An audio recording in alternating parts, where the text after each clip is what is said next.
Hello friends, welcome to education therapy. मैं हूं अखिलेश। दोस्तों, आज हम उत्तर प्रदेश बोर्ड कक्षा 9 विषय विज्ञान में पाठ 6 के अभ्यास प्रश्नों को हल करेंगे। पाठ 6 में जितने भी प्रश्नों को पूछा गया है उन सभी के उत्तर आज हम हल करेंगे। पाठ 6 जिसका नाम है उत्तर, या इंग्लिश में इसको हम टिश्यू कहते हैं। चलिए शुरू करते हैं। पृष्ठ संख्या यानी पेज नंबर 77 पे जो प्रश्न है पहले उनको हल करते हैं। तो पहला प्रश्न क्या पूछ रहा है? उत्तक क्या है, यानी व्हाट इज टिश्यू। उसका उत्तर देखते हैं। कोशिकाओं का एक समूह जो बनावट व कार्य में समान होता है, एक ही तरह के कार्य को संपन्न करता है, उत्तक कहलाता है। उत्तक मतलब एक ही प्रकार की कोशिकाओं से जो टिश्यू जो बनता है, यानी एक ही प्रकार की कोशिकाओं सेल्स को मिला के जो बनता है उसको हम उत्तक कहते हैं। ठीक है, चलिए नेक्स्ट क्वेश्चन देखते हैं। प्रश्न नंबर 2, बहुकोशिकीय जीवों में उत्तकों का उपयोग है। चलिए इसका उत्तर देखते हैं। बहुकोशिकीय जीवों में लाखों कोशिकाएं होती हैं। इनमें से अधिकतर कुछ ही कार्यों को संपन्न करने के लिए होती हैं। प्रत्येक विशेष कार्य कोशिकाओं के विभिन्न समूहों द्वारा किया जाता है।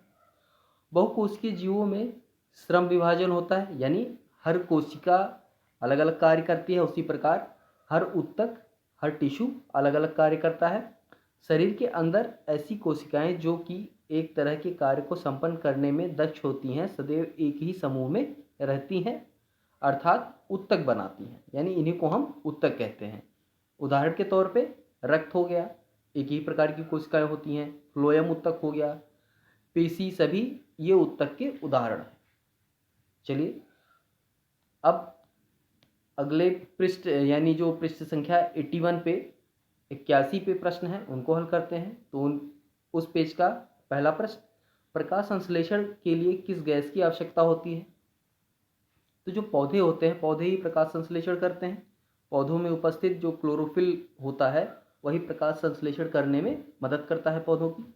तो इसके लिए किस गैस की आवश्यकता होती है? तो प्रकाश संश्लेषण के लिए कार्बन डाइऑक्साइड गैस की आवश्यकता होती है। यहाँ पे CO लिखा है, ये CO2 होगा। ठीक है, क्या लिखेंगे? कार्बन डाइऑक्साइड का फार्मूला क्या होता है? CO2। ठीक है, तो इस गैस की आवश्यकता होती है, तो इसको आप सही कर लेंगे, CO2। चलिए नेक्स्ट क्वेश्चन देखते हैं। पौधों में वाष्पोत्सर्जन के कार्य का उल्लेख करें। तो पौधों में वाष्पोत्सर्जन होता है, ठीक है, प्रकाश संश्लेषण होता है, साथ साथ वाष्पोत्सर्जन भी होता है उसमें।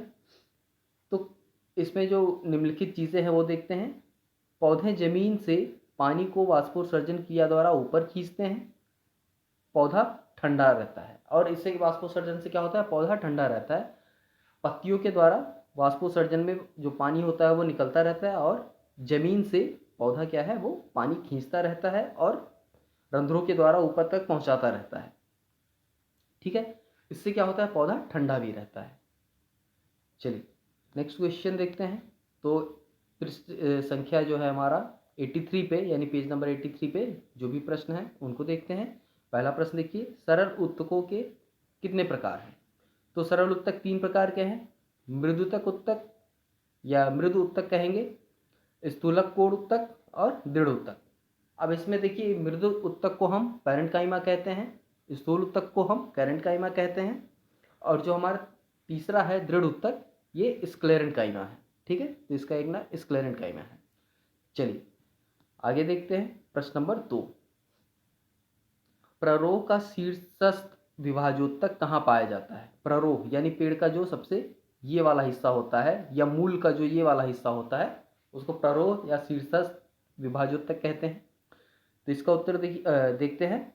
एपिकल विभाजोत्तक जड़ तथा तनों की चोटी पर पाया जाता है। यह तने या जड़ों की वृद्धि करने में सहायक होता है, यानी जो मूल होते हैं उसकी नोक पे पाया जाएगा, और जो तने होते हैं उसकी नोक पे पाया जाएगा, सबसे ऊपर, यानी जो नोक वाला एरिया होता है वहां पे पाया जाता है। चलिए आगे देखते हैं। नेक्स्ट क्वेश्चन, नारियल का रेशा किस उत्तक का बना होता है? तो नारियल का रेशा दृढ़ उत्तक का बना होता है, यानी स्क्लेरेंकाइमा। ठीक है, स्क्लेरेंकाइमा का बना होता है। नेक्स्ट क्वेश्चन, फ्लोएम के संघटक कौन कौन से हैं? तो इसका उत्तर देखिए, छलनी नालिका, और ये सहचर कोशिकाएं, फ्लोएम मृदु ऊतक यानी फ्लोएम पैरेन्काइमा, और एक होता है स्क्लेरेन्काइमा। ठीक है, तो ये सारे क्या हैं, फ्लोएम के संघटक हैं। नेक्स्ट क्वेश्चन, नेक्स्ट पृष्ठ संख्या हमारा 87 है। इस पे पहला प्रश्न देखते हैं। उस ऊतक का नाम बताइए जो हमारे शरीर में गति के लिए उत्तरदायी है। तो जो हमारे शरीर में गति के लिए उत्तरदायी ऊतक है वो हमारा पेशीय ऊतक होता है। ठीक है, तो पेशीय ऊतक हमारे शरीर की गति के लिए उत्तरदायी होता है। अगला देखते हैं, न्यूरॉन देखने में कैसा लगता है। ये रुकता लिख गया है, ये इसको क्या कहेंगे, लगता है। ठीक है, ये क्या है, लगता है। ठीक है, इसका उत्तर देखिए, तंत्रिका ऊतक की कोशिकाओं को न्यूरॉन कहा जाता है। न्यूरॉन में कोशिकाएं, केंद्रक तथा साइटोप्लाज्मा होते हैं। इससे लंबे पतले बालों जैसी शाखाएं निकली होती हैं। प्रायः प्रत्येक न्यूरॉन में इस तरह का एक लंबा प्रवर्ध होता है जिसे एक्सॉन कहते हैं, और बहुत सारी छोटी शाखा वाले प्रवर्ध को डेंड्राइट्स कहते हैं या डेंड्रॉन कहते हैं। एक तंत्रिका कोशिका 1 मीटर लंबी हो सकती है। यहाँ पे हम इसका चित्र भी देख लेते हैं, ये है। ठीक है, ये डेंड्रॉन है या डेंड्राइट कहते हैं, ये हमारा एक्सॉन कहलाता है। ठीक है, और ये हमारा क्या है, केंद्रक है। इसकी लंबाई लगभग 1 मीटर तक भी हो सकती है। ठीक है, चलिए आगे देखते हैं। अगला प्रश्न, हृदय पेशी के 3 लक्षण बताइए। चलिए इसका उत्तर देखते हैं। तो पहला लक्षण देखते हैं, ये अनैच्छिक पेशियां होती हैं जो सामान्य परिस्थितियों में जीवन पर्यंत लयबद्ध संकुचन और प्रसार करती हैं। मतलब जो हृदय है, हमारा दिल है, वो एक लयबद्ध तरीके से धड़कता रहता है। उसको हम कंट्रोल नहीं कर सकते, अपनी इच्छा के हिसाब से हम अपने दिल की धड़कन को कंट्रोल नहीं कर सकते। इसीलिए इसको अनैच्छिक पेशियां कहते हैं, क्योंकि इन पे हमारा कंट्रोल नहीं होता। अगला देखते हैं, ये ऊतक बेलनाकार, कम शाखित व 1 या 2 केंद्रीय होते हैं। केंद्रीय मतलब केंद्रीय यहाँ पर टाइप हो गया है, केंद्रीय होते हैं। ठीक है, अगला देखते हैं, इन ऊतकों पर हल्की व कम गहरी धारियां होती हैं। तो ये जो ऊतक होते हैं ये हल्की होती हैं और कम गहरी धारियां होती हैं इस पे। अभी हम आगे देखेंगे इसका चित्र भी। कार्डिक ऊतक कहते हैं इसको। ठीक है, चलिए अभी आगे चित्र में इसका जो फिगर है इस ऊतक का हम देखेंगे। चलिए नेक्स्ट क्वेश्चन देखते हैं, एरियोलर ऊतक क्या है। इसका उत्तर देखते हैं। एरियोलर ऊतक त्वचा व पेशियों के बीच रक्त वाहिकाओं के गिर्द अस्थिमज्जा व तंत्रिकाओं में पाया जाता है। यानी एरियोलर ऊतक कहाँ है, अस्थिमज्जा जो बोन मैरो होता है या जो न्यूरॉन्स होते हैं, तंत्रिकाएं होती हैं, वहाँ पे पाया जाता है। कार्य क्या है इनका, कार्य देख लेते हैं। यह अंगों के मध्य स्थान की पूर्ति करता है, अंदर के अंगों को सहारा देता है, यह ऊतक की मरम्मत में भी सहायता करता है। चलिए अब पृष्ठ संख्या 88 से 89 पे जो प्रश्न है, यानी जो हमारे अभ्यास प्रश्न हैं, उनको देखते हैं। चलिए पहला देखते हैं, ऊतक को परिभाषित करें। चलिए उत्तर देखिए इसका, कोशिकाओं के ऐसे समूह या कोशिकाओं का ऐसा समूह जो जिनकी उत्पत्ति, रचना व कार्य एक समान हो, ऊतक कहलाते हैं। यानी कह सकते हैं एक तरह की कोशिकाओं का समूह जो एक तरह के कार्य करते हों, उनको हम टिश्यू कहते हैं, ऊतक कहते हैं। नेक्स्ट क्वेश्चन, कितने प्रकार के तत्व मिलकर जाइलम ऊतक का निर्माण करते हैं, उनका नाम बताइए। 4 प्रकार के अवयव मिलकर जाइलम ऊतक का निर्माण करते हैं। ड्रैकिड्स, वेसल्स या वाहिका जिसको बोलते हैं, जाइलम पैरेन्काइमा और जाइलम फाइबर्स, ये 4 मिलके जाइलम का निर्माण करते हैं। इनमें से वाहिकाएं सबसे प्रमुख होती हैं। इनकी कोशिका भित्ति कठोर व सामान्यतया मृत होती है। वाहिकाएं बेलनाकार होती हैं और एक नलिका सी बनाती हैं जो पानी व खनिज लवणों को जड़ों से पौधों के विभिन्न भागों तक पहुंचाते हैं। पैरेन्काइमा भोजन से ग्रहण करती है, जबकि फाइबर्स दृढ़ता प्रदान करते हैं। तो फाइबर्स मानव शरीर के लिए भी बहुत लाभकारी होते हैं, हमारे पेट को बहुत अच्छा रखते हैं, पेट को बहुत साफ रखते हैं। फाइबर्स इसलिए हमारे शरीर के लिए आवश्यक होते हैं। इसी तरह से फाइबर्स जो होते हैं वो पौधों के लिए भी आवश्यक होते हैं और वो पौधे को दृढ़ता प्रदान करते हैं। पैरेन्काइमा क्या करता है? पैरेन्काइमा हमारा भोजन संग्रहण का कार्य करता है पौधों में। आगे देखते हैं अगला प्रश्न, पौधों में सरल उत्तक जटिल उत्तक से किस प्रकार भिन्न होते हैं? चलिए इसका उत्तर देख लेते हैं। सरल उत्तक, ये उत्तक एक ही प्रकार की कोशिकाओं से बने होते हैं, जैसे विभाजोत्तक, पैरेन्काइमा, कैलेन्काइमा व स्क्लेरेन्काइमा। ये विभिन्न प्रकार कार्य करते हैं। वहीं विभाजोत्तक की बात करें तो तीव्रता से विभाजित होकर वृद्धि करते हैं ये। पैरेन्काइमा भोजन का संग्रह करता है, कैलेन्काइमा तना, शाखाएं व पत्तों को दृढ़ता प्रदान करता है, उसे यांत्रिकी आधार भी ये देते हैं। जटिल उत्तक की बात करें हम तो जटिल उत्तक में इस प्रकार के उत्तक एक से अधिक प्रकार की कोशिकाओं से मिलकर बने होते हैं। सभी कोशिकाएं परस्पर मिलकर कोई समान कार्य करती हैं, जैसे जाइलम व फ्लोएम। ये दोनों संवहन का कार्य करते हैं और संवहन बंडल बनाते हैं। जाइलम और फ्लोएम को एक साथ जब हम देखते हैं तो इसको हम संवहन बंडल कहते हैं। चलिए आगे देखते हैं नेक्स्ट क्वेश्चन, कोशिका भित्ति के आधार पर पैरेन्काइमा, कैलेन्काइमा व स्क्लेरेन्काइमा के भी में अंतर स्पष्ट करिए। तो यहाँ पे देखते हैं, यहाँ पे पैरेन्काइमा जिसको मृद उत्तक कहते हैं, कैलेन्काइमा स्थूल कोण उत्तक कहते हैं और स्क्लेरेन्काइमा जिसको दृढ़ उत्तक कहते हैं। तो पहले आते हैं पैरेन्काइमा पे। तो पैरेन्काइमा में इनकी कोशिका भित्ति पतली होती है और कोशिकाएं समान होती हैं। साइटोप्लाज्मा कोशिका द्रव्य सदैव पाया जाता है इसमें। ये कोशिकाएं सजीव होती हैं, इनके बीच अंतरकोशिकीय स्थान पाया जाता है। तो ये तो पैरेन्काइमा था। अब कैलेन्काइमा देखते हैं। इनकी कोशिका भित्ति किनारों पर सेलुलोज व पैक्टिन के जमाव के कारण कठोर हो जाती हैं। इनमें भी कोशिका द्रव पाया जाता है। ये कोशिकाएं भी सजीव होती हैं, इनमें अंतराकोशिकीय स्थान अनुपस्थित होता है। तो पैरेन्काइमा में होता है और कैलेन्काइमा में ये चीज़ नहीं होती, अंतरकोशिकीय स्थान जो होता है वो नहीं होती। अब स्क्लेरेन्काइमा में आते हैं। इनकी कोशिका भित्ति लिग्निन के जमने के कारण कठोर हो जाती है। इनकी भित्ति इनकी मोटी हो जाती है, अतः सामान्यतया ये कोशिका द्रव से वंचित हो जाती हैं, यानी इसमें कोशिका द्रव नहीं पाया जाता। ये कोशिकाएं सामान्यतः मृत होती हैं। इन कोशिकाओं के बीच अंतरकोशिकीय स्थान अनुपस्थित होता है, यानी इसमें भी अंतरकोशिकीय स्थान नहीं होता। तो ये अंतर है पैरेन्काइमा, कैलेन्काइमा और स्क्लेरेन्काइमा में। अगला क्वेश्चन देखते हैं, रंध्र के क्या कार्य है? रंध्र कहाँ होते हैं? पौधों में पाए जाते हैं। पौधों की पत्तियों में बाह्य त्वचा या एपिडर्मिस की कोशिकाओं में छोटे छोटे रंध्र होते हैं, इन्हें स्टोमेटा व वातरंध्र कहते हैं। ये पौधे के लिए निम्न प्रकार आवश्यक है। देखिए पहला बिंदु, ये वायुमंडल से पौधों में वायु की गैस का आदान प्रदान करने में सहायक होते हैं, अर्थात इनकी सहायता से पौधा प्रकाश संश्लेषण की क्रिया करता है, यानी कार्बन डाइऑक्साइड अवशोषित करते हैं और ऑक्सीजन को बाहर निकालते हैं।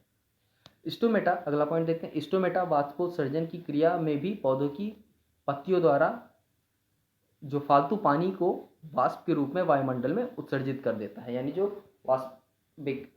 पौधे के यानी पत्तियों के काम का पानी नहीं होता उसको वो वायुमंडल में वाष्पोत्सर्जित कर देता है, वायुमंडल में भेज देता है।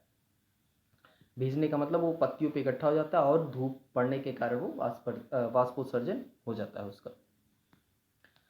नेक्स्ट क्वेश्चन देखते हैं, यहाँ पे तीनों प्रकार के पेशीय रेखाओं का चित्र बनाकर अंतर स्पष्ट करें। यानी यहाँ पे हम चित्र देखेंगे तो ये है हमारा रेखीय कोशिका, ठीक है, सबसे नीचे आ गया। ये पहली रेखीय कोशिका थी, ये हमारी जो चिकनी कोशिका के नाम से हम जानते हैं। इस तरह से हम चिकनी कोशिका को दर्शाते हैं चित्र के माध्यम से। और जो हमारा ये तीसरा है इसको हम कार्डिक कहते हैं, यानी जो अभी हमने हृदय के बारे में ऊपर देखा कि हृदय की जो कोशिकाएं होती हैं वो अनैच्छिक क्रियाएं करती हैं, अनैच्छिक पेशियों में आती हैं, तो यही है वो, ये हृदय की कोशिका जो है वो इसी प्रकार से, इसी कोशिका से बनी होती है। इसको हम कहते हैं कार्डिक हृदय पेशिका। इसको हृदय पेशिका या कार्डिक पेशिका के नाम से भी जानते हैं। चलिए नेक्स्ट क्वेश्चन पे आते हैं। कार्डिक या हृदय पेशिका के विशेष कार्य, चलिए उसका उत्तर देखिए। हृदय पेशिका ऊतक अनैच्छिक ऊतक है। यह जीवन पर्यंत हृदय में लयबद्ध संकुचन व प्रसार करती रहती है, जिसके कारण शरीर में रुधिर का परिवहन होता रहता है और हम जीवित रहते हैं। नेक्स्ट क्वेश्चन, रेखित अरेखित व कार्डिक पेशियों में शरीर में स्थित कार्यवा स्थान के आधार पर अंतर स्पष्ट करें। चलिए तो इसका अंतर देख लेते हैं। ये रेखित को ऐच्छिक पेशी भी कहते हैं, अरेखित को अनैच्छिक पेशी कहते हैं और कार्डिक को हम हृदय पेशी भी कहते हैं। तो सबसे पहले रेखित या ऐच्छिक पेशी के बारे में हम देखते हैं। इस ऊतक की कोशिकाएं लंबी, बेलनाकार व अशाखित होती हैं। इस पर हल्के व गहरे रंग के बंध एकांतर क्रम में उपस्थित होते हैं। इनमें बहुत सारे केंद्रक होते हैं जो पेशी की बाहर की ओर स्थित होते हैं। ये पेशियां हमारी इच्छा अनुसार कार्य करती हैं, इसलिए इनको ऐच्छिक पेशियां कहते हैं। ये पेशियां हड्डियों के साथ जुड़ी होती हैं और शरीर की गति में सहायता करती हैं। अब आते हैं हम आरेखित पेशी पे, जिसको हम अनैच्छिक पेशियां भी कहते हैं। इस ऊतक की कोशिकाएं लंबी, तुर्क रूपी व शाखित होती हैं। इन पर कोई बंध नहीं होती, इसलिए इन्हें आरेखित पेशी या ऊतक कहते हैं। इन कोशिकाओं के अंदर मध्य भाग में स्थित एक केंद्रक होता है। ये पेशियां हमारी इच्छा के अनुसार कार्य नहीं करती, इसलिए इनको अनैच्छिक पेशी कहते हैं। ये पेशियां हमारे शरीर के अंदर आमाशय, मूत्रवाहिनी आदि अंगों की भित्ति में होती हैं। अब आते हैं हृदय पेशियां या कार्डिक पेशी, जो इसको हम कहते हैं। कोशिकाएं बेलनाकार व तथा शाखित होती हैं। इनके आर पार बंध बहु हल्के होते हैं, यानी कम गहरे होते हैं। प्रत्येक कोशिका के मध्य एक या कभी कभी दो केंद्रक भी होते हैं। ये पेशियां हमारी इच्छा के अनुसार कार्य नहीं करती, यानी ये भी हमारी अनैच्छिक पेशियां होती हैं। सामान्य परिस्थिति में लयबद्ध संकुचन व प्रसार करती हैं। इससे शरीर में रुधिर परिवहन होता है, इसीलिए इसको हृदय पेशी या कार्डिक पेशी कहते हैं। तो ये था अंतर इन तीनों पेशियों में। नेक्स्ट क्वेश्चन पे आते हैं। न्यूरॉन का एक चित्र बनाइए। चलिए तो न्यूरॉन का चित्र देख लेते हैं, थोड़ा सा जानकारी भी देख लेते हैं। प्रायः प्रत्येक न्यूरॉन में इस तरह का एक लंबा प्रवर्ध होता है, जिसको एक्सॉन कहते हैं, तथा बहुत सारे छोटी शाखा वाले प्रवर्ध, जिसको डेंड्राइट्स कहते हैं। एक तंत्रिका कोशिका लगभग 1 मीटर तक लंबी हो सकती है। बहुत सारे तंत्रिका रेशे संयोजी ऊतक के द्वारा एक साथ मिलकर एक तंत्रिका का निर्माण करते हैं। तो ये है हमारा तंत्रिका ऊतक, ये एक्सॉन है, ये डेंड्राइट है, ये केंद्रक है, ये कोशिकाएं हैं। ठीक है, कोशिका काय है, मतलब कोशिका का पूरा बॉक्स है। चलिए नेक्स्ट क्वेश्चन देखते हैं। क्वेश्चन नंबर 10, निम्नलिखित के नाम लिखिए। तो पहला देखते हैं, ABCDE करके F तक इसमें दिया हुआ है। ऊतक जो मुंह के भीतरी अस्तर का निर्माण करता है। ऊतक जो मनुष्य की पेशियों को अस्थि से जोड़ता है। ऊतक जो पौधे में भोजन का संवहन करता है। ऊतक जो हमारे शरीर में वसा का संचय करता है। तरल अधात्री सहित संयोजी ऊतक। मस्तिष्क में स्थित ऊतक। तो इनका नाम क्या है? पूछा गया मस्तिष्क में स्थित ऊतक को क्या कहते हैं, तो तंत्रिका तंत्र है, जाहिर सी बात है। न्यूरॉन्स सेल है वो, न्यूरॉन टिश्यू हैं। तो ऐसे ही सारे पूछे गए हैं। तो पहला देखते हैं, सबसे पहले ए, हमारी मुख गुहिका की आंतरिक परत बनाने वाले शल की एपिथीलियम ऊतक होते हैं। यानी मुख के अंदर हमारी क्या होती है? एपिथीलियम ऊतक होते हैं। मानव शरीर को हड्डी से जोड़ने वाले ऊतक को कंडरा कहते हैं। फ्लोएम ऊतक पौधों में भोजन का संवहन करता है। एडिपोज वसा ऊतक हमारे शरीर में वसा संग्रह करते हैं। तरल अधात्री व योजी उत्तक रक्त है। संयोजी, योजी नहीं, ये संयोजी है, ठीक है। संयोजी यहाँ पे लिखेंगे, तरल धात्री व संयोजी उत्तक क्या है, रक्त है हमारा। मस्तिष्क में पाए जाने वाले उत्तक तंत्रिका उत्तक या जिसको हम न्यूरॉन कहते हैं। नेक्स्ट क्वेश्चन देखते हैं, निम्नलिखित में उत्तक के प्रकार की पहचान करें। तो त्वचा, पौधे का वाल, अस्थि, वृक्क नलिका स्तर, संवहन मंडल, इसमें हमको बताना है कौन कौन से उत्तक। तो त्वचा में सल्की एपिथेलियम उत्तक होता है, स्किन जहाँ भी है, ठीक है, चिकनी तैलीय, उसको एपिथेलियम उत्तक कहते हैं। पौधे का वल्क रक्षात्मक उत्तक होता है, पौधे का जो बाहरी छाल होता है वो रक्षात्मक उत्तक होता है। अस्थि संयोजी उत्तक होता है, योजी यहाँ पे हो गया, संयोजी उत्तक है, ठीक है। वृक्क नलिका स्तर ये क्या है, स्तंभकार एपिथेलियम उत्तक है। संवहन मंडल में हमारे जाइलम और फ्लोएम जब मिलके आते हैं तो उसको हम संवहन मंडल कहते हैं, संवहन मंडल उत्तक हो जाते हैं। नेक्स्ट क्वेश्चन देखते हैं, पैरेन्काइमा उत्तक किस क्षेत्र में स्थित होते हैं।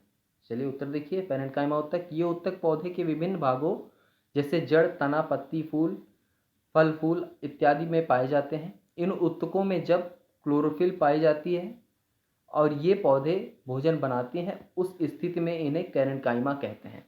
यानी यही पैरेन्काइमा एक समय पे जब भोजन बनाते हैं क्लोरोफिल की उपस्थिति में, तो इनको हम पैरेन्काइमा भी कहते हैं। नेक्स्ट क्वेश्चन देखते हैं, पौधे में एपिडर्मिस की क्या भूमिका है। चलिए उत्तर देखते हैं, एपिडर्मिस जो कोशिकाओं के बाह्यतम परत है वह रक्षात्मक उत्तक का कार्य करती है। ये उत्तक सामान्यतः जड़, तने, पत्ती और फूलों की कोशिकाओं के बाहर पाए जाते हैं। यह मोटाई में एक कोशिकीय होते हैं, जिसके बाहर क्यूरीन की परत चढ़ी होती है। जैसे जैसे पौधा या पौधे की आयु बढ़ती है, परिधि पर स्थित एपिडर्मिस के अंदर की कोशिकाएं कार्क कोशिकाओं में रूपांतरित हो जाती हैं। इनकी कोशिका भित्ति सुबेरिन के जमाव के कारण, सुबेरिन एक चीज़ होता है, उसके जमाव के कारण बहुत मोटी व मृत हो जाती हैं। यह जल की हानि को कम करती हैं, जिससे क्या होता है, पौधों से जल का जो रिसाव है या वाष्पोत्सर्जन के कारण अत्यधिक मात्रा में जल पौधे से ना निकले, इससे ये बचाव करती हैं। कार्य क्या है, कार्य देख लेते हैं। पौधे की सुरक्षा करती हैं। एपिडर्मिस जो होता है बाहर, जाहिर सी बात है बाहर की जो कोशिकाएं होंगी वो पौधे की सुरक्षा करेंगी। इसका उपयोग रोधन व घात रोधन में होता है। इसका उपयोग लिनोइयम व खेल का सामान बनाने में भी किया जाता है। एपिडर्मिस की कोशिकाओं में बीच बीच में छोटे रंध्र होते हैं, जिन्हें वातरंध्र या स्टोमेटा कहते हैं। कुछ कार्बनिक पदार्थ के जमाव के कारण यह मोटी व जलरोधी हो जाती है, सेरिब्रेन, ठीक है, उसके कारण होती है। नेक्स्ट क्वेश्चन पे आते हैं, छाल या जिसको काक कहते हैं किस प्रकार सुरक्षा उत्तक के रूप में कार्य करती है। चलिए देखते हैं, कार्क एक सुरक्षा उत्तक की तरह कार्य करता है, क्योंकि इसकी कोशिकाएं मृत होती हैं तथा बिना स्थान छोड़े लगातार परत बनाती रहती हैं। आपने पेड़ों की छाल देखे होंगे आप, तो क्या होता है, वो छाल जमते जमते एक के ऊपर परत जमते जमते छाल क्या होती है, मोटी हो जाती है ना, तो वो क्या होता है, वो मृत कोशिकाएं होती हैं। जो छाल होती है पेड़ों की वो मृत कोशिका होती है। आगे देखते हैं, इसकी भित्ति पर सुबेरिन जमा होता है, सुबेरिन के कारण ही वो छाल बनते हैं, ठीक है, जो इसे गैसों के आदान प्रदान में सहायता करने के योग्य बनाता है। अतः कार्क उत्तकों की अत्यधिक पानी हानि बाह्य वायुमंडल में प्रभाव से सुरक्षा प्रदान करती है, यानी वातावरण में बाह्य वातावरण से सुरक्षा प्रदान करती है, और पानी पौधे से पानी की अत्यधिक मात्रा बाहर ना चली जाए उससे भी बचाव करती है। अगला प्रश्न देखते हैं, निम्नलिखित दी गई तालिकाओं को पूर्ण करें। तो यहाँ पे अस्थायी उत्तक, इसको दो भागों में बांटा गया, जटिल और सरल उत्तक। फिर इसको सरल उत्तक को तीन भागों में बांटा गया, जिसमें से एक पैरेन्काइमा लिखा हुआ है, बाकी दो बॉक्स यहाँ पे खाली हैं। फिर जटिल उत्तक को दो भागों में बांटा गया, जिसमें से एक में जाइलम लिखा हुआ है और दूसरा खाली है, तो इसको हमको भरना है। चलिए तो यहाँ उत्तर देख लीजिए। अस्थायी उत्तक को दो भागों में बांटा गया, सरल उत्तक और जटिल उत्तक। सरल उत्तक को तीन भागों में बांटा गया, पैरेंकाइमा, कैलेंकाइमा और स्क्लेरेंकाइमा। और जटिल उत्तक को जाइलम और फ्लोएम में बांटा गया। तो ये हो गया हमारा उत्तर। तो इस पाठ के सभी प्रश्नों के उत्तर मैंने आपको हल करा दिए, सॉल्व करा दिए। कहीं कोई डाउट है, कोई दिक्कत है तो आप कमेंट बॉक्स में कमेंट करके पूछ सकते हैं अपने प्रश्न को। मैं उसको सॉल्व करने की, उसका हल देने की पूरी कोशिश करूँगा। तो आज के लिए बस इतना ही। मिलते हैं नेक्स्ट वीडियो में, तब तक के लिए धन्यवाद।